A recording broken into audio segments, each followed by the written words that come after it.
और टॉप 18 की शुरुआत पुंछ से मिल रही बड़ी खबर के साथ करते हैं, जहां आतंकियों के घरों की तलाशी ली गई है। सेना के जवानों ने आतंकियों के घरों की तलाशी ली है।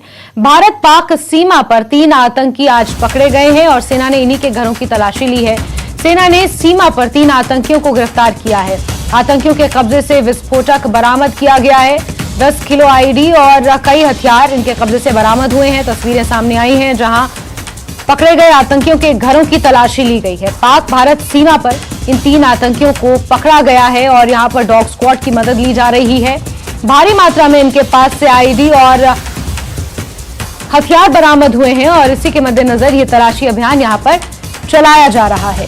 सेना के जवानों ने आतंकियों के घरों की तलाशी ली है। इस वक्त की बेहद अहम खबर आपको बता रहे, एक बड़ी कामयाबी के तौर पर इसे देखा जा रहा है। ये किसी बड़ी साजिश को अंजाम देने की फिराक में थे, लेकिन इससे पहले ही इनके नापाक मंसूबों पर पानी फेर दिया और जम्मू कश्मीर पुलिस और सेना ने संयुक्त तौर पर इस गिरफ्तारी को अंजाम दिया है। पुंछ से इस वक्त की बड़ी खबर आपको बता रहे हैं, जहां भारत पाक सीमा पर 3 आतंकी आज दबोचे गए हैं।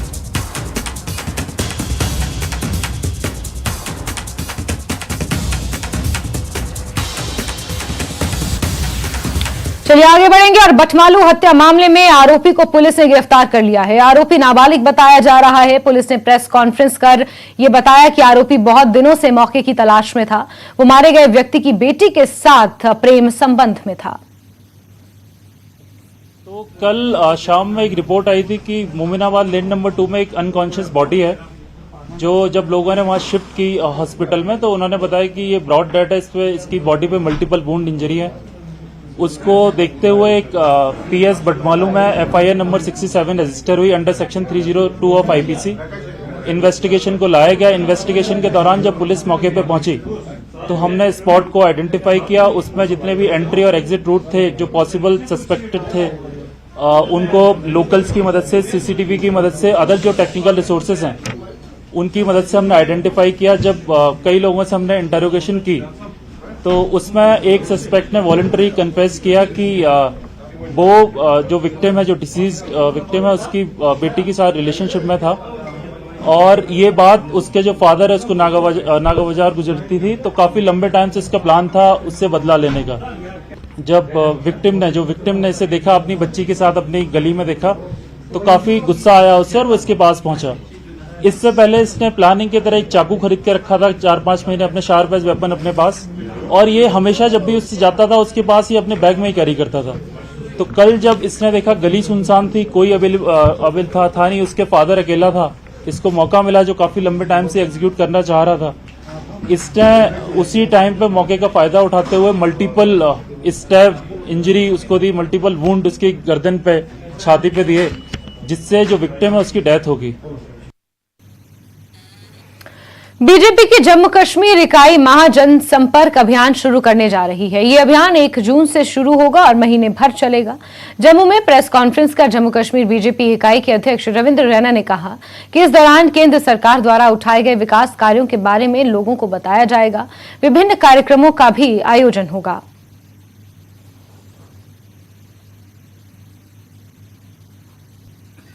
एक बड़ा महाजन संपर्क अभियान पूरे देश के साथ साथ जम्मू कश्मीर में भी 1 जून से लेकर 30 जून तक होने वाला है। यहां बड़ी रैलियों का आयोजन भी होगा। वहीं पार्लियामेंट्री कॉन्स्टिट्यूंसी वाइज और असेंबली कॉन्स्टिट्यूंसी वाइज भी कार्यक्रम आयोजित किए गए हैं। 21 जून को अंतर्राष्ट्रीय योगा दिवस हर कॉन्स्टिट्यूंसी लेवल पर आयोजित होगा और 23 जून बलिदान दिवस, स्वर्गीय श्यामा प्रसाद मुखर्जी जी का इस दिन बलिदान हुआ था। माननीय प्रधानमंत्री मोदी साहब पोलिंग बूथ स्तर पर भारतीय जनता पार्टी के कार्यकर्ताओं को उस दिन संबोधित करेंगे। एक बहुत बड़ा महाजन संपर्क अभियान भारतीय जनता पार्टी शुरू कर रही है और जम्मू कश्मीर के अंदर इस अभियान में यहां बड़ी बड़ी रैलीज का आयोजन किया गया है, वहीं 10 लाख से ज्यादा घरों के अंदर भारतीय जनता पार्टी के कार्यकर्ता जाएंगे और जो मोदी साहब की योजनाएं हैं उनकी चर्चा हर घर में दीपक करेंगे। कुमार की हत्या को लेकर जम्मू कश्मीर में लोग आक्रोशित हैं। लोग सड़कों पर उतरकर विरोध प्रदर्शन कर रहे हैं। आज पीडीपी कार्यकर्ताओं और नेताओं ने जम्मू में विरोध प्रदर्शन किया। प्रदर्शनकारियों ने नारेबाजी की। उन्होंने दीपक कुमार के परिवार को मुआवजा और घर के एक सदस्य को सरकारी नौकरी देने की मांग की। बंद करो भाई, बंद करो। वो गरीब फैमिली से है, आप किस तरह की मांग उठाते हैं पीडीपी की तरफ से कि क्या कंपनसेशन होना चाहिए? उनके परिवार को कम से कम एक नौकरी मिलनी चाहिए और 25 लाख कम से कम मुआवजा देना चाहिए। 2, 4, 5 लाख से किसी का घर नहीं चलता। उसका भाई अंधा है और वो पूरे परिवार का एक इकलौता सहारा था। उसको स्पेशल इनको उसकी हीलिंग टच की वजह से उसके घर में एक नौकरी देनी चाहिए और साथ में 25 लाख रुपए का जो मुआवजा है वो देना चाहिए। ये पीडीपी की महबूबा जी की तरफ से है। पाकिस्तान का भी हाथ है इसके पीछे, यहाँ टेररिज्म फैलाने। देखिए, जो चीज पीछे चल रही है एजेंसियों को सब मालूम है, मगर जो अंदरूनी हालत है वो इतनी ज्यादा खराब है कि आज उसका फायदा पाकिस्तान भी उठाता है। जम्मू कश्मीर पुलिस के साथ भारतीय सेना के एक संयुक्त अभियान में आतंकी घुसपैठ की कोशिश नाकाम हुई है। 3 आतंकियों को दबोचा गया है। आतंकियों के पास से करीब 10 किलो आईईडी बरामद हुई है। वहीं आतंकी हथियार से भी वो लैस थे। आतंकियों ने फौज पर गोलियां चलाई, जिसकी वजह से एक फौजी जख्मी भी हो गया, जिसका इलाज अस्पताल में जारी है। आतंकियों के पास से हथियार भी भारी मात्रा में जब्त किए गए हैं।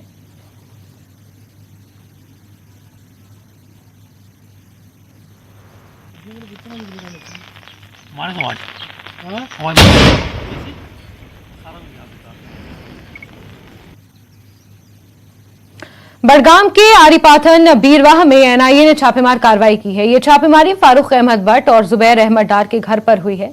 एनआईए की टीम ने बारीकी से तलाशी ली और पूछताछ भी की। गौरतलब है कि एनआईए पिछले कई महीने से कश्मीर घाटी में विभिन्न स्थानों पर टेरर फंडिंग और अन्य अपराधों के सिलसिले में छापेमार कार्रवाइयों को अंजाम दे रही है।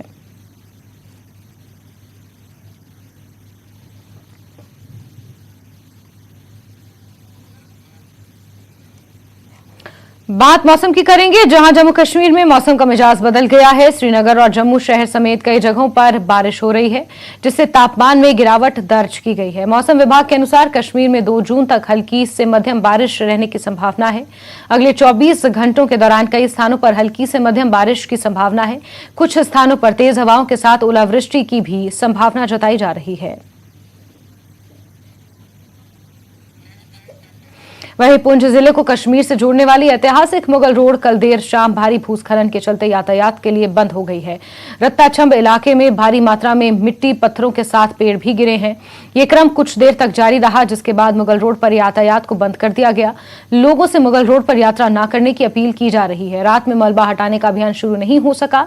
अभियान सुबह चलाया गया, लेकिन खराब मौसम के कारण मलबा हटाने के काम में दिक्कतें आ रही हैं और यातायात बहाल होने में 1 से 2 दिन लग सकते हैं। इसी बीच सीयूईटी प्रवेश परीक्षा के लिए श्रीनगर जाने वाले सभी छात्रों को सलाह दी गई है कि वो अपने यात्रा मार्ग में तुरंत फेरबदल करें।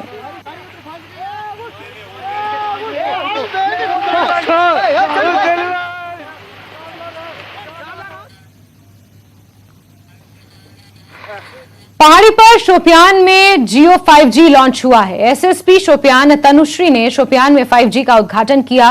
ग्राहकों ने high definition video streaming, gaming, multiple chatting, photo को तुरंत अपलोड करने और सुपरफास्ट एक्सेस का आनंद लेने की सहूलत भी महसूस की।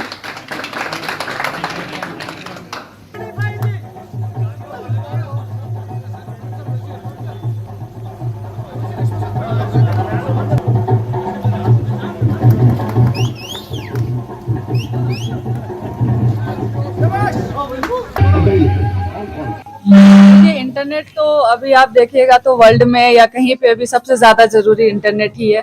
अब इसका यूज हम लोग कैसे करते हैं उस पर डिपेंड करता है। और 5G यहाँ पे आना शोपियां के लिए बहुत अच्छी बात है। स्टूडेंट्स उसको एजुकेशन में यूज कर सकते हैं, घर बैठे बैठे काम कर सकते हैं without any interruption with high speed. तो मुझे लगता है कि शोपियां के लिए बहुत अच्छी बात है कि 5G यहाँ पे ऑफिशियली आज इनॉग्रेट हुआ है, बट मुझे लगता है पहले से यह काम कर रहा है। तो लोगों को ऑलरेडी पता होगा, ये आज इन लोगों ने अवेयरनेस प्रोग्राम कराया है और हम लोग को इनवाइट किया है। तो I wish Jio team all the best. और ये बहुत अच्छी बात है कि इन्होंने 5G लाए हैं। हमारी बात चल रही थी अब ऑप्टिकल फाइबर्स भी लाने वाले हैं शोपियां में। तो आई विश कि शोपियां के सारे लोग इसको बहुत अच्छे कंस्ट्रक्टिव वे में यूज करें इंटरनेट। और खबरों का सिलसिला जारी है, लेकिन वक्त एक बहुत छोटे से ब्रेक का।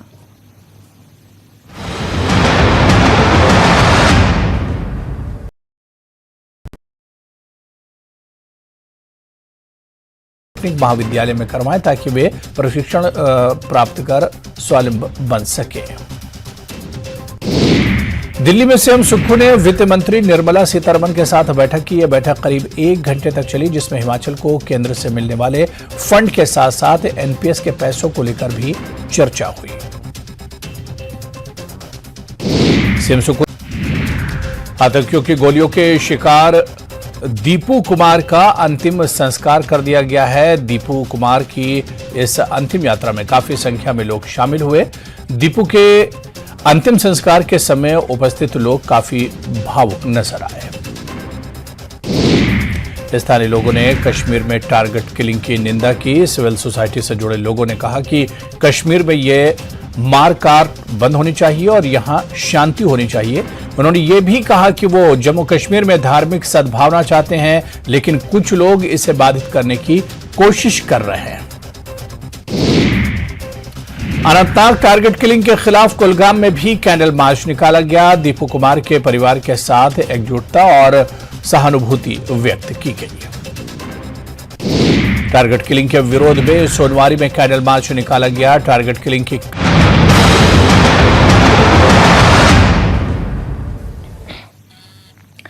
चलिए ब्रेक के बाद आगे बढ़ेंगे और हिमाचल की खबरों का रुख करेंगे। नेता प्रतिपक्ष जयराम ठाकुर कांगड़ा के दौरे पर रहने वाले हैं। जयराम ठाकुर दोपहर 1:30 बजे पालमपुर पहुंचे और वहां एक जनसभा को संबोधित करने का कार्यक्रम है, जिसके बाद 3:30 बजे वो धर्मशाला के लिए रवाना हो जाएंगे, जहां वो पार्टी पदाधिकारियों के साथ आज बैठक करने वाले हैं।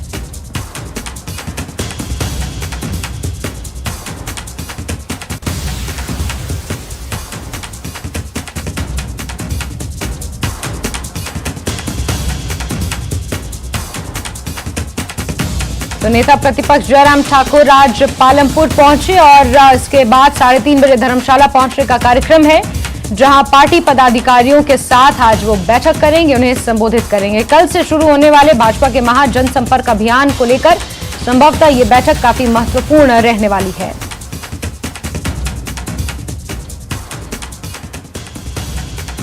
वहीं एनपीए बंद करने के विरोध में डॉक्टर्स ने अपनी पेन डाउन स्ट्राइक को 45 मिनट तक सीमित करने का निर्णय लिया है। उद्योग मंत्री से हुई बैठक के बाद डॉक्टर्स ने यह निर्णय लिया। अब 3 जून तक सीएम सुक्खू से मुलाकात से पहले डॉक्टर सुबह 9:30 बजे से 10:15 बजे तक पेन डाउन स्ट्राइक रखेंगे। जिला चिकित्सक संघ के अध्यक्ष डॉक्टर कमल ने कहा कि सरकार ने बैठक करने की पहल की है, जिसके लिए यह निर्णय लिया गया है। ज्वाइंट एक्शन कमेटी की मीटिंग हुई थी सीएम के ब्याह पे। ऑनरेबल मिनिस्टर जो इंडस्ट्री और आयुष के मिनिस्टर हैं हर्षवर्धन चौहान जी, उनसे बात हुई थी हमारी ज्वाइंट एक्शन कमेटी की, और उसके बाद उन्होंने आश्वासन दिया कि 3rd को सीएम के साथ मीटिंग होगी कैबिनेट के साथ, और उसमें हम फैसला करेंगे इसके बारे में। और उन्होंने आग्रह किया कि आप इसको थोड़ा सा स्टेप डाउन कर लो स्ट्राइक को। तो उनके आश्वासन पे हमने इसको 1.5 घंटे की बजाय 45 मिनट्स की स्ट्राइक की है, पेन डाउन सुबह 9:30 से 10:15 बजे तक, और 3 तारीख तक हम ऐसे ही कंटिन्यू करेंगे। और जो मीटिंग होगी उसके परिणाम बिलासपुर दौरे के दूसरे दिन राज्यपाल श्री प्रताप शुक्ल ने कीरतपुर मनाली 4 लेन परियोजना का जायजा लिया। साथ ही भराड़ी में अंडरग्राउंड रेलवे क्रॉसिंग का निरीक्षण किया। उन्होंने टनल नंबर 1 में जाकर सुरक्षा और अन्य सुविधाओं की जानकारी ली और परियोजना को समय से पूरा करने के निर्देश दिए। इस अवसर पर राज्यपाल ने कहा कि कीरतपुर से मनाली परियोजना प्रधानमंत्री नरेंद्र मोदी की ओर से राज्य को दी गई एक बड़ी सौगात है। ये परियोजना न केवल सामरिक दृष्टि से महत्वपूर्ण है, बल्कि इसके पूरा होने से प्रदेश के पर्यटन को भी नई ऊंचाइयां मिलेंगी।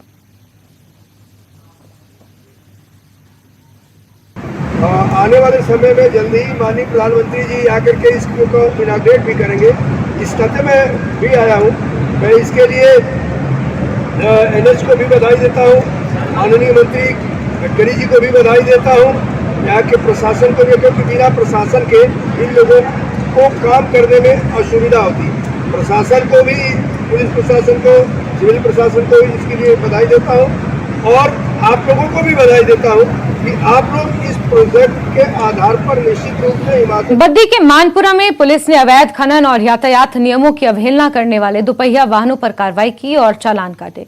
एसएचओ अनिल कुमार ने बताया कि वो अपनी टीम के साथ गश्त पर थे। इस दौरान बद्दी के मानपुरा के साथ लगती सरसा नदी में अवैध खनन करते हुए देखा। पुलिस ने तुरंत आरोपियों को पकड़ा और कार्रवाई की। वहीं बिना कागजात, बिना हेलमेट, मोबाइल पर फोन सुनते हुए कई गाड़ियों के चालान काटे गए।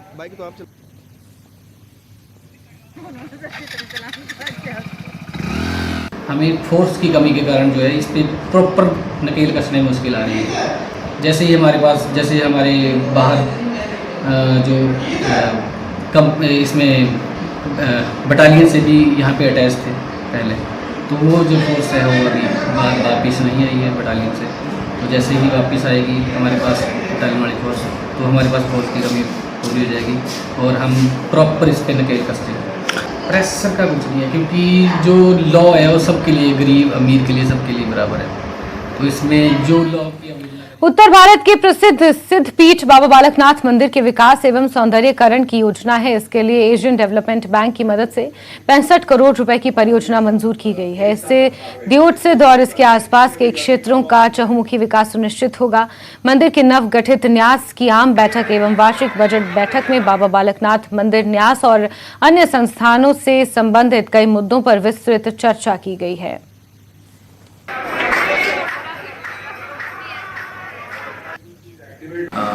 चेयरमैन ट्रस्ट और साथ में जितने भी ट्रस्टीज और स्पेशल यूनिवर्सिटीज़ थे सब वहाँ पर मौजूद रहे। सबने मिलकर जो सालाना वार्षिक बजट ट्रस्ट का है उस पर विचार करके उसको पारित भी किया है। स्पेशल जो कुछ चीज़ें हैं उस पर उन्होंने स्पेशल डिस्कशंस भी वहाँ पर किया है।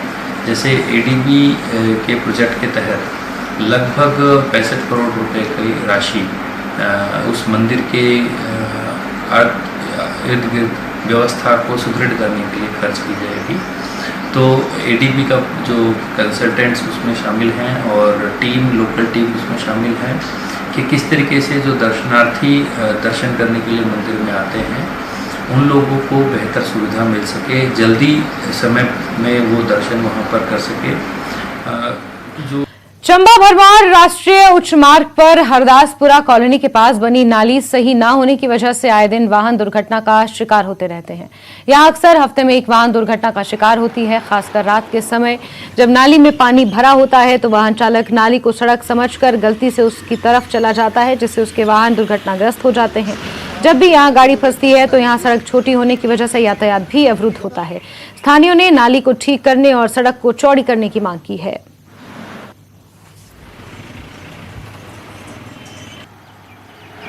चंबा मुख्यालय से हरदासपुरा का चौक है, यहाँ से बस 50 मीटर की दूरी पर यह गाड़ी जो है पलट गई है और नाड़ी में इसके चारों 6 टायर नाड़ी में चले गए हैं। हम सरकार से यही मांग करते हैं कि इस निकासी का जो है उचित प्रावधान होना चाहिए, जल निकासी का।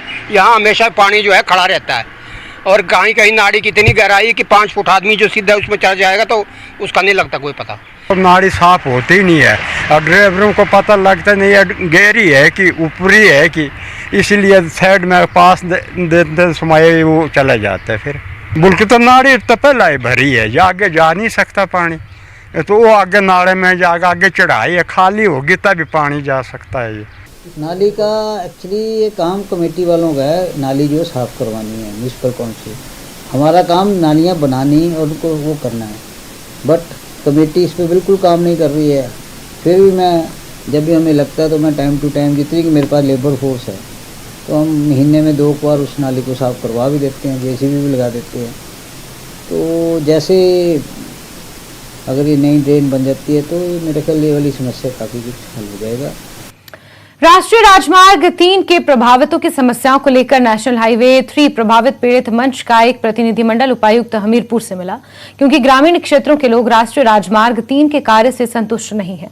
ग्रामीण नेशनल हाईवे पर दोनों तरफ बनाई जा रही नालियों का विरोध कर रहे हैं, क्योंकि रिहायशी क्षेत्र में लोगों को काफी परेशानियों का सामना करना पड़ रहा है। नालियां घरों से 2 से 3 फीट ऊपर बनाई जा रही है, जिससे लोगों को अपने वाहनों की पार्किंग में समस्या आ रही है।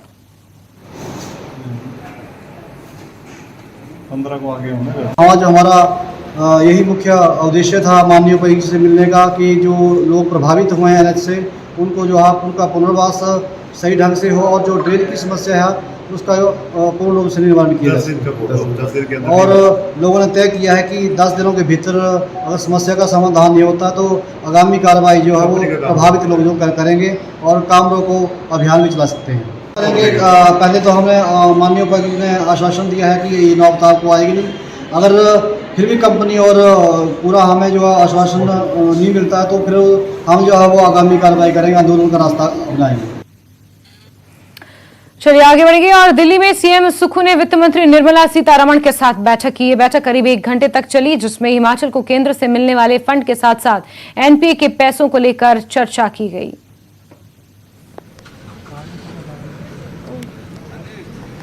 देखिए, अभी फाइनेंस मिनिस्टर साहब से बात हुई। हमारे जो एक्सटर्नल एडिट प्रोजेक्ट होते हैं, चाहे वो शिमला रोप बेस का है, चाहे वो टूरिज्म का है, चाहे वो पावर प्रोजेक्ट से संबंधित है, इन सब प्रोजेक्ट के संदर्भ में हमने बात की है और माननीय फाइनेंस मिनिस्टर्स ने कहा है कि हम इस पर सब पर गौर करेंगे।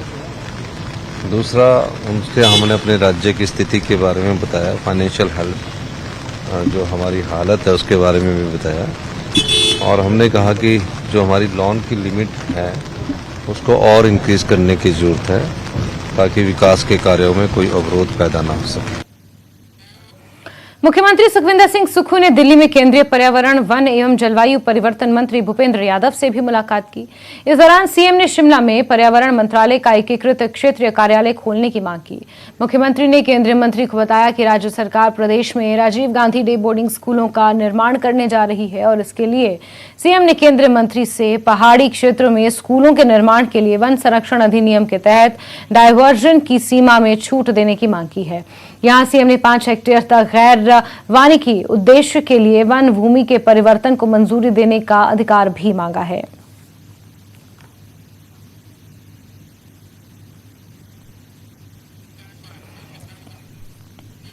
पाकिस्तान में 9 मई के दंगों के संदिग्धों पर मुकदमा सैन्य अदालतों में चलाए जाने पर दुनिया भर में ऐतराज जताया जा रहा है।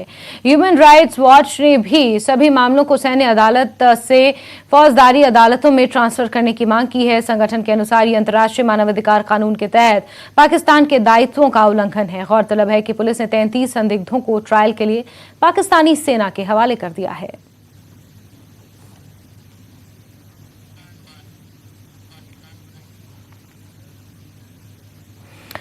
बात बड़ी खबर की करते हैं। पाकिस्तान की कानून व्यवस्था बदहाल है और लगातार बिगड़ती जा रही है। कानून व्यवस्था लॉ इंडेक्स रेटिंग में 140 पर पहुंच गई है। पीटीआई नेताओं पर कार्रवाई के बाद ये हुआ है। इमरान खान ने यह दावा किया है। तो एक और रिपोर्ट पाकिस्तान को लेकर सामने आई है, जिससे ये पता चल रहा है कि पाकिस्तान की कानून व्यवस्था बदहाल है और लगातार बिगड़ती जा रही है। लॉलेसनेस पाकिस्तान में बढ़ती जा रही है। कानून व्यवस्था लॉ इंडेक्स रेटिंग में पाकिस्तान 140वें पायदान पर है। पीटीआई नेताओं पर कार्रवाई के बाद ये हुआ है। इमरान खान ने इस रिपोर्ट के बाद अपनी प्रतिक्रिया भी दी है, जिसमें इमरान खान ने कहा है कि जिस तरीके से पीटीआई के कार्यकर्ताओं के ऊपर हमले हुए हैं, उन पर कार्रवाई की जा रही है, उसके बाद से ही ये जो रिपोर्ट है ये सामने आई है और 140वें पायदान पर पाकिस्तान पहुंच गया है।